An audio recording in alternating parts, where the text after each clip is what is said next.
वो पहले गया गऊ वगैरह दोनों कुत्ते थे, वो दोनों कुत्ते भी गए उनके तरफ, भौंके बहुत भौंके, भूखते भूखते। अब वो आत्मा क्या है, वो एक हवा है, वो हवा की जैसी ही होता है।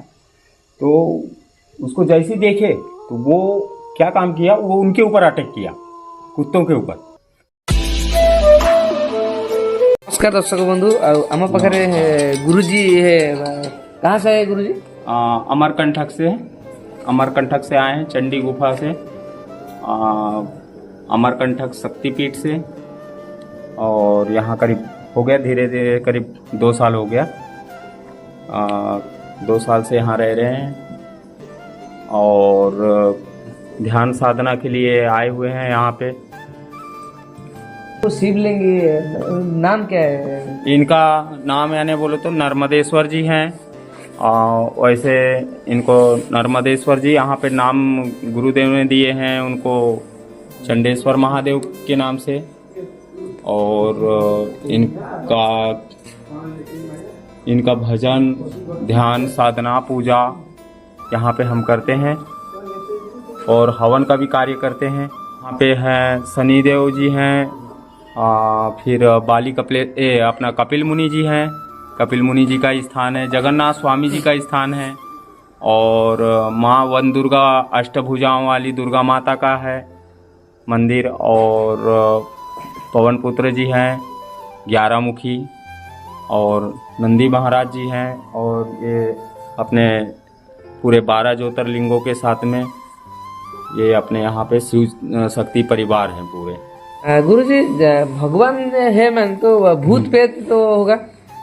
भगवान है तो भूत प्रेत भी रहेगा। हाँ, इसमें भूत प्रेत जो भी है, नकारात्मक ऊर्जा भी है और सकारात्मक ऊर्जा भी है। लेकिन ये नकारात्मक ऊर्जा और सकारात्मक ऊर्जा स्थान के, जब जिस स्थान पे जाते हैं तो वहाँ पे पता चल जाता है कि हाँ नकारात्मक ऊर्जा क्या है क्या नहीं है, और सकारात्मक ऊर्जा का भी जानकारी हो जाता है। फिर वहाँ ध्यान साधना हवन अनुष्ठान करने से जो नकारात्मक शक्तियाँ होते हैं वो धीरे धीरे निकल लेते हैं। भूत प्रेत पिशाच अग्नि बैताल काल ये सब हैं, और राक्षस है, ये हम में ही है। ऐसा नहीं कि दूसरे और कोई है, अपने में ही है। लेकिन इसको जानना है, अपने को समझ में नहीं आता है कि उसका वो जो व्यवहार होता है, जैसा रहन सहन, उससे पता चलता है कि ये इस टाइप का आदमी है, तो उससे अपने को पता चलता है। आप देखा है? हाँ देखे हैं। जब आदमी जैसे शमशान साधना होता है तो वहाँ पे भूत प्रेत पिशाच अग्नि ये सब आते हैं, और उस समय में भगत को परेशान भी करते हैं। जो भक्ति मार्ग होता है ना, उसमें परेशानी भी बहुत आता है, तो वही परेशान करते हैं। तो जब अगर रहते नहीं, देखे नहीं रहते, तो वो कैसा यानी परेशान करते। लेकिन है गुरुजी रात, इतने रात हो गए, हाँ जंगल में रहते हैं, हाँ, तो आपको डर नहीं लगता? देखो ध्यान साधना के बल पे ये सब, जब इस मार्ग में निकले हैं तो हमको किसी चीज़ का डर नहीं है। ना शेर का है, ना भालू का है, ना किसी जानवर का है, ना हम अगर जंगल में भयानक से भयानक जंगल में भी अगर रहेंगे तो हमको कोई डर नहीं। आप उसमें छोड़ के अकेले आ जाओ, हमको कोई डर नहीं। डर नाम है ही नहीं है। क्या होता है डर हमको पता ही नहीं है यानी था किसी समय में डर, लेकिन ध्यान साधना की से भगवान के जब शरण में आए सब डर भाग गया। अभी बोलेंगे शैतान हमको शमशान घाट में जा कर के रहने के लिए, तो हम वहाँ पे रह सकते हैं। वो दोनों कुत्ते भी गए उनके तरफ, भौंके बहुत भौंके, भूखते भूखते। अब वो आत्मा क्या है, वो एक हवा है, वो हवा की जैसी ही होता है। तो उसको जैसे देखे तो वो क्या काम किया, वो उनके ऊपर अटैक किया, कुत्तों के ऊपर। वो कुत्ते वगैरह सब इधर भागते हुए आए। मैं बोला काहे भाग रहे हैं भाई? तो संजय को बताया। मैं बोला देख संजय वो क्या है, तो वो एकदम बिल्कुल ऐसा आदमी जैसा जा रहा था वहाँ, ऐसा देखे। हम जानते हैं कि भूत बहुत प्रकार रूप लेते हैं। हाँ रूप लेते हैं, कभी कभी ऐसा होता है। लेकिन हाँ, ये आप लोगों को कुछ परेशान नहीं करेगा। आप लोगों को क्यों परेशान नहीं करेगा? तुम एक साधारण हो, और जब अगर आप कोई अनुष्ठान करेंगे, कोई यज्ञ करेंगे, कोई तपस्या करेंगे, तो आपको जरूर आकर के वो विघ्न डालेंगे।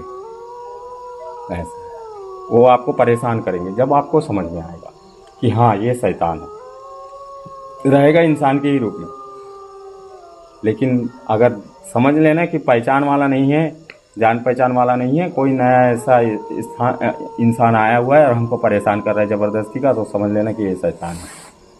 हनुमान चालीसा है, हनुमान बीज मंत्र है, वो यूज कर सकते हैं, तो उससे शैतान भूत आपसे दूर भाग जाएगा, नकारात्मक शक्तियाँ भाग जाएगा। जब अगर भूत शैतान या नकारात्मक शक्तियाँ अगर नहीं रहता था तो हम क्यों परेशान होते थे जी। जब ही तो हम क्या है ध्यान साधना भजन ये करते हैं तो उससे सब दूर हो जाता है। तो ये सारी बातें हैं।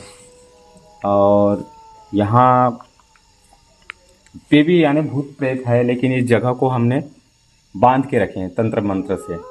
इस जगह को पूरा कवर किया गया है, कवच किया गया है, जिससे इधर में एक बार क्या हुआ था, ऐसे आ गया था। यहाँ पे देखिए हमने एकदम सामने 10 बजे रात में 2 लोग थे। जो अपना भैरव होता है ना, भैरव, उनको जल्दी पता चलता है भूत है प्रेत है, उनको दिखता भी है। अगर देखना है अपने को तो उनके गले में अगर अपन चमड़े का जो बेल्ट होता है वो अगर डाल देते हैं गले में, और वो बेल्ट को निकाल करके आप जिधर जब कुत्ते अगर भौंक रहे हैं कि अपने को लग रहा है कि इधर भौंक रहा है, तो उधर वो बेल्ट को देखो। बेल्ट का जो गोला आकार होता है, जो चमड़े के बेल्ट यहाँ पहनते हैं मन कमर में, हाँ, बस वही बेल्ट को ऐसे देखो, बस पकड़ के ऐसा देखोगे ना, आपको भूत दिख जाएगा। दिख जाएगा? हाँ, आप देखे? बिल्कुल दिख जाएगा। अब कुछ नहीं कहा। उसका देखने का एक शक्ति है, वही कि कुत्ते के पहले गले में डालना है वो बेल्ट को, और जब कुत्ता भौंक रहा है बहुत हाव हाव हाव हाव करके, किसी ऐसा लग रहा है कि वहाँ कुछ नहीं है और वो भौंक रहा है फालतू पागल जैसा, तो वो बेल्ट को उतार लो, उसके गले से निकालो, और कुछ नहीं करना है। जैसे वो ये करवा चौथ मानते हैं ना, जिस समय में वो चांद देखते हैं, चांद देखते हैं, बस वैसे ही अपने को वो बेल्ट में देखना है।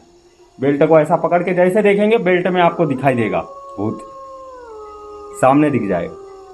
फिर आपको समझ में आएगा कि कुत्ता हाँ भौंक रहा था, भूत के ऊपर में भौंक रहा था।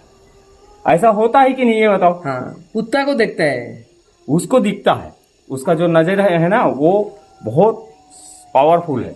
वो हम में भी आ जाता है वो शक्ति, लेकिन आएगा कब? ध्यान साधना से। तो फिर आप यहाँ पे भी खड़ा होगा, हमको नहीं दिख रहा, भूत है पिशाच है अपने पास खड़े भी हैं, तो हम नहीं देख पा रहे। जब वो देखते हैं, कब वो हमको समझ में आता है? जब वो हमको डराते हैं, जब हमको समझ में आता है कि हाँ भूत है यहाँ। तो ऐसा है। हमारे शरीर में भी 108 चक्र है। 108 चक्र कौन कौन से काम कर रहे हैं हमको समझ में आ रहा है?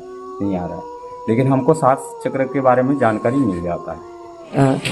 गुरुजी, आत्मा जो निकलते हैं रात को कितने टाइम में आता है? देखो, नकारात्मक जो शक्तियाँ होते हैं वो अपने यहाँ पे मंडल में यानी 3 बजे तक उनका स्थान होता है। 3 बजे के बाद में ब्रह्म मुहूर्त चालू हो जाता है, तो सब इसमें क्या होता है, देवी देवता फिर वास करते हैं। और इसीलिए कहा गया है कि 3 बजे आप उठो, 3 बजे मॉर्निंग में सुबह जल्दी से जल्दी उठना चाहिए। ब्रह्म मुहूर्त का ऑक्सीजन लेना चाहिए, जिससे हम एक्सरसाइज भी कर सके, कुछ व्यायाम कर सके। और वो जो ऑक्सीजन होता है जो सुबह का, वो नकारात्मक ऊर्जा नहीं होता है, वो एक सकारात्मक ऊर्जा होता है, और एक ब्रह्म देवता का दिया हुआ प्रसाद होता है। वो ब्रह्म मुहूर्त का जो होता है, वो अगर लेओगे आपके कई यानी बीमारियों पे काम करेगा। वो हर बीमारी से आपको लड़ने का क्षमता भी मिलेगा वो उस ऑक्सीजन से। तो सुबह जल्दी उठना चाहिए। और जो नकारात्मक ऊर्जा होता है वो 3 के पहले होता है। 3 के पहले 12 से स्टार्ट हो जाता है, रात के 12 से लेके 3 बजे तक, ऐसा है।